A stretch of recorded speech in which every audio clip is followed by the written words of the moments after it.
Moraï Verabotai, Shalom Uvracha, on va essayer de faire quelques halachot, quelques règles concernant le jour de Rosh Chodesh.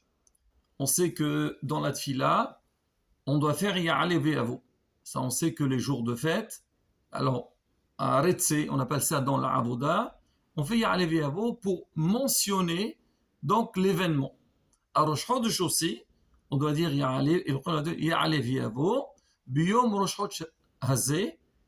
Alors le Rachash il dit il faut dire Biyom Rosh Chodesh Hazeh.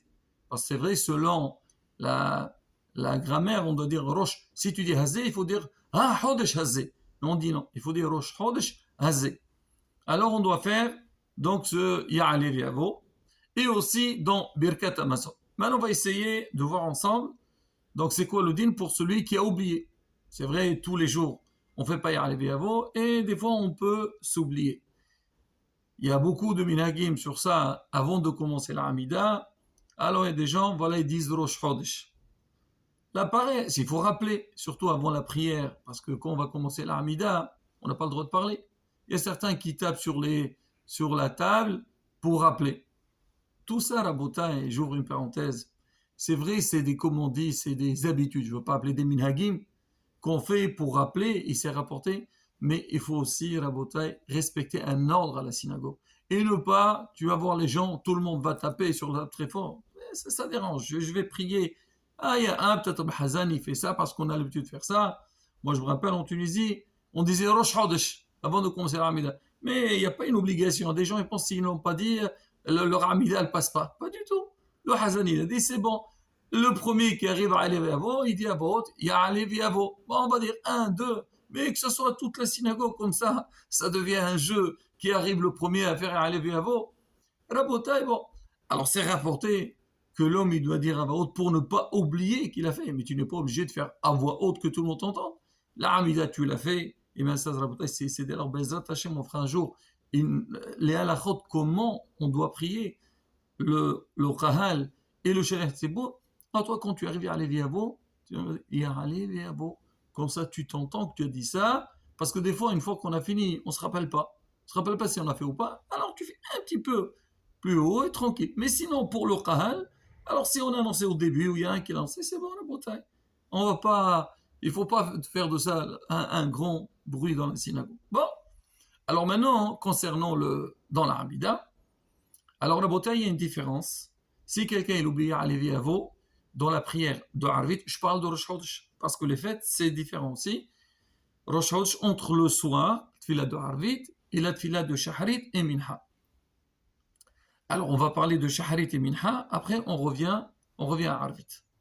Alors maintenant, Shaharit, si jamais quelqu'un il a oublié de faire Ya'ale Ve'avo. Si maintenant, lui il a avancé, il a dit Baruch Ata Hashem, il n'a pas dit Hamahazir Shekhinatu Sion. Parce que la bracha qui suit, s'il a dit Baruch Ata Hashem, il dit Lam Medine Hokecha, et il reprend depuis Ressé. Si maintenant il a fini, il a dit Hamahazir Shekhinatu Sion, il s'est rappelé qu'il n'a pas fait Ya'ale Ve'avo. Alors dans ce cas-là, il fait le passage et on a Ya'ale Ve'avo, mais il ne dit pas il dit seulement le passage qu'il a oublié de faire, il le fait, et après il continue Moudim Anahnolach. Maintenant, si il a commencé Moudim et il ne s'est pas rappelé, alors s'il se rappelle, avant le dernier,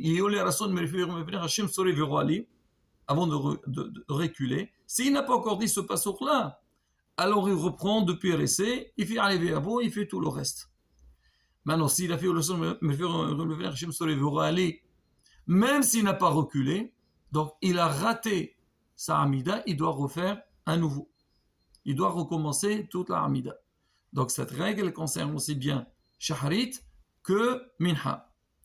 Arvit, si j'ai pas encore fait Baruch Ata Hashem, j'ai pas encore dit Baruch Ata Hashem, je reprends depuis Ressé. Mais si j'ai dit Baruch Ata Hashem, je continue.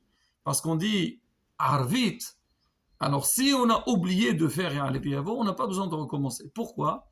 Parce que c'est rapporté qu'à l'époque, on est Mirkachim et Tahodesh, ça veut dire le Bedin, c'était dans la journée. C'est vrai, on voit la lune le soir, mais le Bédin travaillait dans la journée. Comme le soir, on n'est pas Mekadesh Tahadesh, alors si tu as oublié à lever Yavo, donc ça dérange pas. Dans Birkat Amazon, si on a oublié de faire un levé avant, on ne recommence pas non plus. Pourquoi? Parce qu'il n'y a pas une obligation de manger du pain. C'est vrai, c'est bien de manger du pain le jour de Rosh Chodesh, comme on dit, donner l'importance à cette journée-là, mais si on n'a pas fait un levé avant, on ne recommence pas. Ça, Rabotai, concernant donc la prière et Birkat Amazon. Maintenant, il y a un autre point qui est très très important, Rabotai. On sait que dans la tfila de Shahrit, on met talit et tfilin. Mais à la tfila de Moussaf, on ne met pas les tfilin. On dit pourquoi on ne met pas les tfilin? On dit parce que dans Moussaf, on dit keter. D'accord? Et nous, le tfilin, c'est un keter. Donc on ne met pas de couronne. Keter, c'est une couronne. Alors on dit, on ne met pas de couronne en même temps. Alors dans Moussaf, on n'a pas besoin de mettre les tfilin. On a fait la mitzvah des tfilin dans Shahrit. Alors maintenant, si on n'a pas donc dans Moussaf, on n'a pas besoin. Mais on fait keter. Maintenant, c'est quoi le din?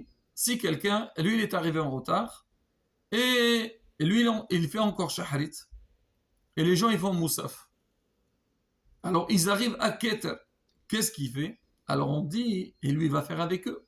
Alors, tu vas dire keter, tu as une couronne sur toi, tu as les tfilin. On dit comme ça. S'il peut enlever ses tfilin et il enlève, il fait keter, il les remet, il n'y a pas de problème. Mais sinon, alors les tfilin de la tête, il les bouge de leur place, parce que normalement, il y a un placement.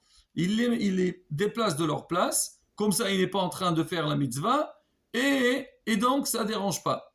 Et sur celui de la main, alors, il met par exemple son talit, il le met sous donc la boîte de tfilin, comme ça, parce qu'on sait, il y a ce qu'on appelle hatita. Il faut pas quelque chose qui sépare entre les tfilin et le corps. Alors, quand il a mis lui son talit ou bien sa chemise sous, pas le boîtier qu'on met dedans les tfilin, donc la boîte des tfilin, il y a un hatita, on considère comme si il n'a pas mis les tfilin.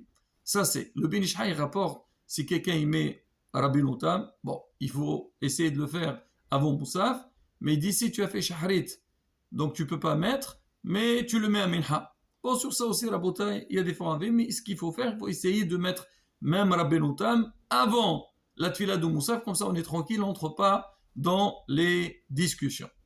Maintenant, il y a aussi le Hallel. Alors, le Hallel, on le fait sans bracha. Alors, pourquoi sans bracha? Justement, c'est par rapport à ce qu'on avait expliqué dans le dernier cours. On a dit que le jour de Rosh Chodesh, normalement, lui, il est considéré comme un jour de fête. Mais à Missa, ils ont fait le règle, donc il a perdu un petit peu, ou nous plutôt, on a perdu donc la grandeur de cette journée-là. Donc on dit, il est moins que les jours de fête. Donc on ne fait pas Halil Gamour, on fait seulement donc ce qu'on appelle Midalgim. On saute certains passages, c'est marqué dans les Sfarim. Alors le Kaf Haïm, il rapporte, il dit David Amelech, il a fait un remes, il a fait un signe dans le Tehillim qu'on doit faire tous les mois, on doit faire le Hallel. Il dit le dernier père de Tehillim, Hallelujah, il a dit 12 fois le mot Hallelujah ou Hallalou. C'est-à-dire Hallelou, il faut faire le Hallel 12 fois, donc chaque Rosh Chodesh. Et Kol al-Shemat et Alléluia, on le répète. Pourquoi on le répète ce pasour? Parce qu'il y a là-bas le mot Alléluia. C'est pour dire quand l'année elle est mi'oberet, il y a 2 fois le mois de Hadar, donc on fait encore une autre fois. À certains ils ont posé, mais Rosh Shana, on fait pas le Hallel. On dit parce que c'est Yom Din, on dit quand même, ça s'appelle Rosh Chodesh. Donc normalement on était censé de faire ce jour-là, de faire le Hallel. Mais on ne le fait pas par rapport à notre raison. Voilà, Rabotai, des règles qui sont liées avec la tfila. Mais le plus important, Rabotai, c'est comme on dit, bien exploiter cette journée de Rosh Chodesh avec des tfilotes et bien sentir cette journée, et encore plus les femmes. Alors le Ben Ish Chai, il dit c'est marqué Eshet Hayil Ateret Ba'la. Une femme bien, elle est Ateret Ba'la, donc c'est la couronne de son mari. Et dit comment on explique ça? Et sur toujours, l'homme il doit respecter sa femme. Alors, mais on dit, il y a certains, j'ai entendu, même Rosh Chodesh, il donne un cadeau. On dit, il faut donner des cadeaux le jour pendant les fêtes. Il dit, même Rosh Chodesh, il donne un petit cadeau à leur femme. Bon, on va dire minhagim. Mais bon, celui qui peut, pourquoi pas, c'est bien. Donc, donner de l'attention à chaque chose, l'importance plutôt. Alors, il dit, comme on a dit que la femme, elle n'a pas participé avec le règle, et donc elle a reçu donc ce privilège par rapport au Rosh Chodesh, donc Ishthaïl Ateret in Atara. Comme Rosh Chodesh, lui, c'est la couronne de tous les mois. Donc, à qui cette couronne a été donnée? Elle a été donnée aux dames qu'elles, elles n'ont pas participé. Qu'on puisse, comme on dit, faire les mitzvot avec un bon goût, même si on ne comprend pas, mais encore plus qu'on connaît un petit peu les raisons de chaque chose, et bien Hashem, il nous donnera donc cette envie et ce plaisir d'avancer, d'évoluer dans Torah Mitzvot Ma'asim Tovim. Amen.